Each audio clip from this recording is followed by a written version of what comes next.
Hello parents, and welcome once again to another video blog on our sports psychology we're doing here at Seattle Gymnastics Academy.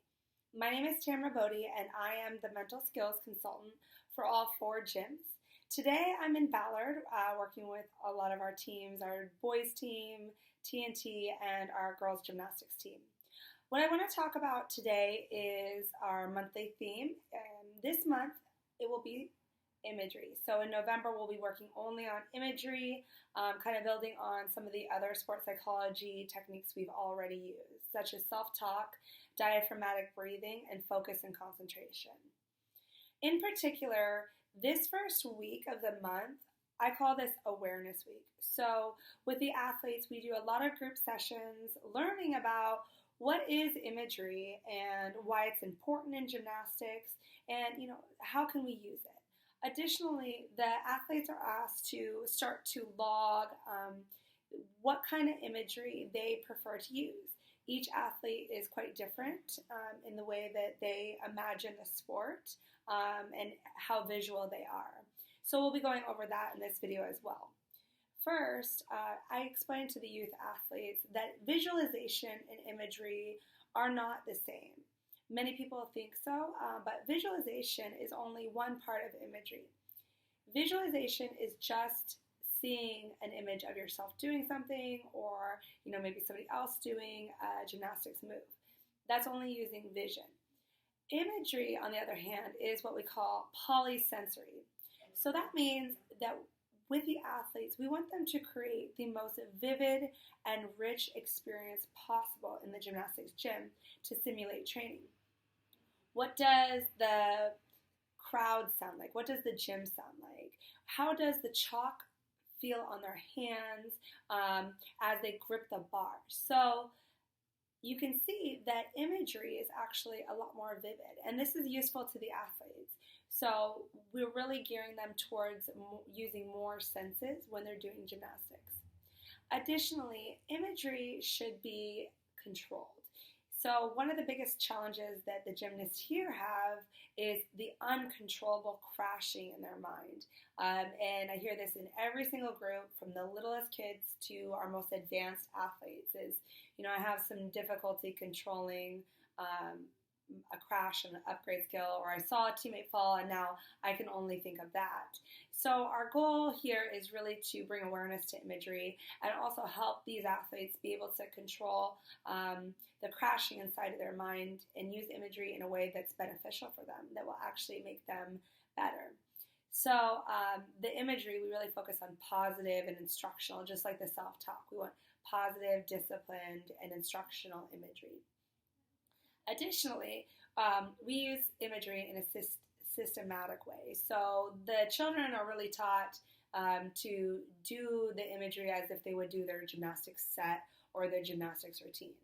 Often without training, athletes might, flip from one event to the other or, do things out of sequence, but we really work on making the imagery systematic.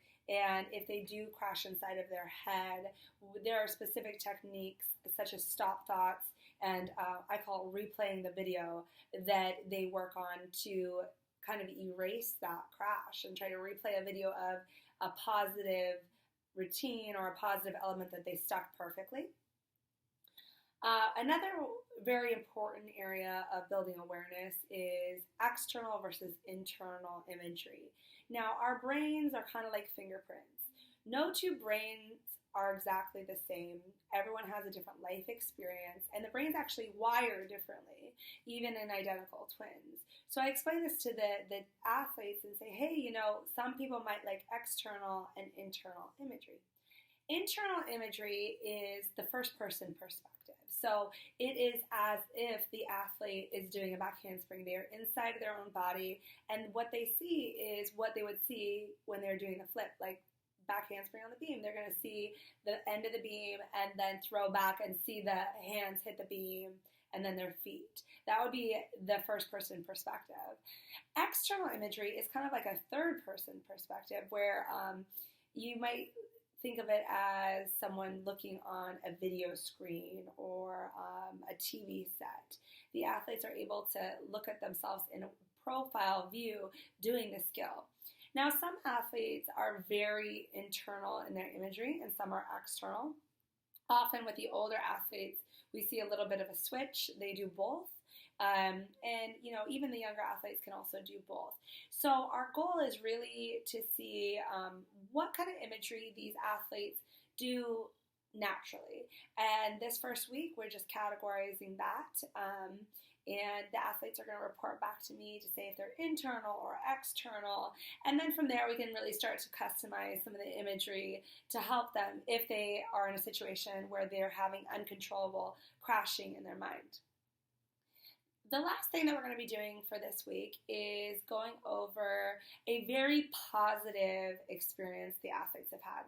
They're going to be doing their peak performance. So we all sit down in the gym or in the conference room here, and the athletes write about their very best performance that they can remember. And this includes what they were seeing, what they were hearing, even tasting or smelling. They might have smelled the gym, or they were at a meet and they heard the crowd. The athletes categorize all the things that they saw and felt during the time of their peak performance, and then they just write a little bit of a story.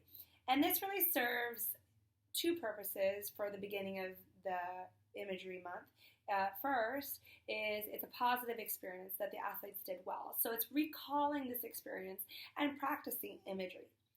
Often with a positive experience, you don't get as much crashing, and it's a kind of a safe way to practice the imagery. So the athletes replay it in their mind. The second part of this is really motivation. So when we write down our peak performance and we have it kind of categorized in our mind, when the athletes come in and they have had a hard day at school and they're having challenges staying motivated in the gym, they can always go back in their mind and kind of pull out this peak performance to stay motivated, but also practice that same imagery. So for the very first week, this is what we're doing, and I will be posting as we go along each week and progress for the exact techniques we'll be using with the athletes. But again, as always, if you have any questions, please feel free to email me at tbodie@seattlegymnastics.com, or you can leave me a message at any of the gymnastics gyms.